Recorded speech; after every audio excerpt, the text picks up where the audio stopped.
Olvida todo lo que crees saber sobre este libro. Lo que estás a punto de escuchar no fue escrito para ser leído en una iglesia un domingo por la mañana. Fue escrito en las sombras, bajo la amenaza de ejecución por el imperio más brutal que la historia haya conocido. Es la crónica de una infiltración, el documento que Roma intentó quemar durante 300 años. El autor, Levi, alias Mateo. Profesión, traidor. Era un recaudador de impuestos, un judío que vendió a su propia gente para enriquecerse con el ocupante romano. Era el hombre más odiado de su ciudad, un cínico que solo creía en el oro, hasta que un día vio algo que rompió su realidad. Mateo no vio una nueva religión, vio el inicio de una revolución que amenazaba con derribar el sistema mundial, y decidió documentarlo todo. Si crees que esta es una historia aburrida de hace 2000 años, estás equivocado. Es un thriller político sobre poder, sangre y el evento más imposible jamás registrado. Te reto a que te quedes los próximos 15 minutos, porque el final de esta crónica, el final desafía las leyes de la física, y te aseguro que no lo verás venir. Mateo empieza su relato de la forma más extraña posible, con una lista de nombres. Parece aburrido, ¿verdad? No lo es. Es un expediente criminal y una declaración de guerra legal. Mateo el contador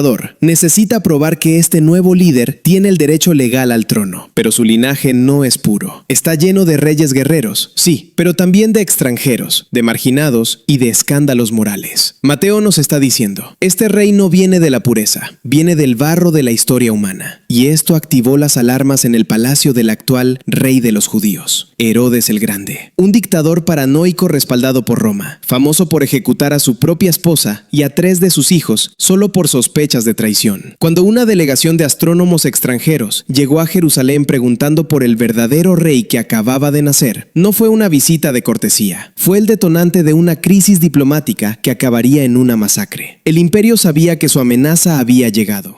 Herodes no era un tonto. Sabía que si ese niño vivía, su linaje terminaría. Lo que siguió no fue una historia de Navidad, fue una operación de limpieza étnica. El primer intento del sistema por eliminar al heredero antes de que pudiera hablar. Mateo registra que la familia tuvo que convertirse en refugiada. Escaparon a Egipto, desapareciendo en el radar de la inteligencia romana durante años. El niño que vendría a salvar al mundo tuvo que aprender a sobrevivir en las sombras, como un fugitivo de la justicia imperial. Durante 3 décadas, el expediente de Mateo queda en blanco. El silencio es total, hasta que, de repente, algo estalla en las orillas del río Jordán. Un hombre salvaje surge del desierto con un mensaje que hace temblar a los cimientos de Jerusalén. No era un sacerdote, era un radical. Juan el Bautista estaba llamando a la nación a un reinicio total. El ritual del agua no era una ceremonia religiosa suave, era un acto de protesta contra un sistema corrupto. Y entonces ocurrió el encuentro que Mateo estaba esperando documentar. Cuando Jesús entra en el agua, no busca perdón, busca una activación. Mateo describe que en ese momento el cielo se rasgó. No fue una paloma bonita volando, fue una manifestación de poder que dejó a los testigos paralizados. La resistencia, oficialmente, tenía un líder. Pero antes de lanzar su ofensiva, el líder tuvo que ser probado. 40 días solo en el desierto, sin comida, enfrentando a la inteligencia más antigua y oscura del universo. Fue un duelo de mentes, una guerra de palabras donde el destino de la humanidad colgaba de un hilo. Jesús salió del desierto listo para desmantelar la realidad, pero lo que hizo a continuación confundió incluso a sus seguidores más cercanos, porque su primera táctica no fue usar la fuerza, fue reclutar a los hombres más improbables, incluyendo al propio Mateo. ¿Por qué elegiría a un traidor como Mateo para su círculo íntimo? La respuesta te va a volar la cabeza en el próximo segmento. Mateo no fue buscado por su santidad, fue buscado por su habilidad para registrar datos. Cuando Jesús se detuvo ante la mesa del traidor, no le pidió que rezara, solo le dijo, sígueme. 2 palabras que borraron toda la vida anterior del contador. Mateo dejó el oro, porque había encontrado algo con mucho más valor, la fuente del poder real. Jesús estaba armando un equipo imposible. Pescadores, un recaudador de impuestos y revolucionarios. Un grupo que, bajo cualquier otra circunstancia, se habría matado entre sí. Pero bajo este líder, se convirtieron en la red de distribución de un mensaje que el Imperio Romano no podría rastrear ni detener. Lo que vino después fue el discurso más peligroso de la historia, el Sermón del Monte. No fue un sermón moralista, fue un manifiesto de subversión. Bienaventurados los pobres, amad a vuestros enemigos. Estaba destruyendo la lógica del poder romano basada en el miedo y la fuerza. Mateo grababa cada palabra. Sabía que este código de ética era una bomba de tiempo, colocada en el corazón del sistema religioso y político. Pero el manifiesto necesitaba pruebas. Y aquí es donde Mateo empieza a documentar lo imposible. Jesús no solo hablaba de un nuevo mundo, estaba forzando a este mundo a obedecerle. curaciones instantáneas, leyes biológicas reescritas en segundos. El hacker de la creación había comenzado a actuar. Mateo estaba ahí, sintió el agua helada y el miedo a la muerte. Vio a hombres expertos en el mar llorar como niños. Y entonces vio lo que nadie debería ver. Jesús no le pidió a Dios que detuviera la tormenta. Él le ordenó a la naturaleza que se callara. En ese momento, Mateo se dio cuenta de algo aterrador. No estaban siguiendo a un reformador social. Estaban siguiendo a alguien que tenía las llaves de la física. Pero mientras el poder de Jesús crecía, en las sombras de Jerusalén, el estado profundo del Sanedrín ya había tomado una decisión. Este hombre no puede llegar a la Pascua con vida. Si crees que el control de la tormenta fue impresionante, espera a ver cómo Jesús respondió cuando los líderes religiosos le tendieron una trampa mortal que involucraba la vida de una persona. Eso viene ahora. Mateo registra que el heredero finalmente entró en la capital. No llegó con un ejército, sino con un símbolo de paz, que era en realidad un insulto para el orgullo de Roma. Pero Jesús no venía a negociar. Su primer objetivo no fue el palacio del gobernador, fue el centro financiero de la religión, el templo. Mateo, que conocía el valor del dinero mejor que nadie, vio cómo Jesús destruía el negocio de los poderosos en minutos. Mi casa será llamada casa de oración, pero ustedes la han hecho cueva de ladrones. En ese momento, la sentencia de muerte fue firmada. No fue por sus milagros, fue porque golpeó donde más duele, en el bolsillo del sistema. Mientras Jesús enseñaba en los patios, en las sombras se gestaba el contraataque. Necesitaban a alguien del círculo interno, un insider, alguien que conociera sus movimientos nocturnos. Y lo encontraron en el lugar menos esperado. 30 piezas de plata, el precio de un esclavo según la ley antigua. Mateo, el ex recaudador, registra el monto exacto con una precisión dolorosa. Judas no traicionó por maldad pura, sino por la desilusión de un revolucionario que quería una guerra física y recibió a cambio un mensaje de sacrificio. El trato estaba hecho. El sistema había comprado a uno de los 12. En su última noche, Jesús expuso al traidor frente a todos. No hubo gritos, solo una orden. Lo que vas a hacer, hazlo pronto. El hacker sabía que el sistema lo había localizado y decidió dejarse encontrar. Aquí es donde vemos la humanidad del líder. En el jardín de Getsemaní, Mateo registra un fenómeno físico extremo, hematidrosis. El estrés de cargar con el peso de lo que venía hizo que sus poros sangraran. Estaba peleando la batalla más grande de su vida, completamente solo, mientras sus amigos dormían a pocos metros. El silencio de la noche fue roto por el sonido de las armaduras. Un beso fue la señal de la traición. Pero lo que Mateo registró a continuación es lo más extraño de todo. Jesús no se defendió. De hecho, detuvo a los suyos de pelear. ¿Por qué el hombre que calmaba tormentas se dejaba arrestar por un grupo de guardias? La respuesta nos lleva al momento más oscuro y violento de toda la crónica. Lo que sigue es el juicio más ilegal de la historia y el momento en que la naturaleza misma decidió apagarse ante la muerte de su creador. Prepárate para el clímax. Fue el juicio más ilegal de la historia. Mateo registra cómo violaron todas sus propias leyes para condenarlo en una sola noche. Pilato, el hombre más poderoso de la región, se dio cuenta de que tenía un inocente frente a él, pero el sistema era más fuerte que su conciencia. Soy inocente de la sangre de este justo, dijo, mientras entregaba al heredero a la ejecución más cruel inventada por el hombre. Mateo lo vio todo. Vio al hombre que calmaba tormentas ser humillado por soldados mediocres. El cronista estaba registrando el aparente fracaso de la revolución, pero no sabía que el plan apenas estaba entrando en su fase crítica. A las 3 de la tarde, la realidad se rompió. Mateo describe que el sol se apagó. La creación misma estaba reaccionando a la muerte de su arquitecto. En ese momento, en el templo de Jerusalén, el velo masivo que separaba lo sagrado de lo común se rasgó de arriba abajo, como si una mano invisible estuviera abriendo una puerta que había estado cerrada por milenios. Muerto, enterrado, sellado. El sistema creyó que había ganado. Pusieron a los mejores soldados para vigilar la tumba, temiendo que sus seguidores robaran el cuerpo. Durante 3 días, el mundo contuvo el aliento. El silencio de Mateo en su relato es ensordecedor, hasta el amanecer del domingo. Entonces, el código se reescribió. Mateo no registra una salida silenciosa, registra un terremoto y a un ángel sentado sobre la piedra, burlándose del poder de Roma. La muerte, el único sistema que nadie había podido hackear, acababa de ser vencida. El cuerpo no estaba ahí. El heredero había regresado. Las últimas palabras que Mateo registró no fueron de despedida, sino de invasión. Vayan y hagan discípulos en todas las naciones. Yo estaré con ustedes todos los días hasta el fin del mundo. El mensaje ya no era secreto. La red se estaba expandiendo. Mateo, el cobrador de impuestos, murió sabiendo que su crónica cambiaría el mundo para siempre. Y ahora que conoces la historia real, ¿qué vas a hacer con ella? Si este video te ha abierto los ojos, suscríbete y comparte el código. La revolución sigue activa.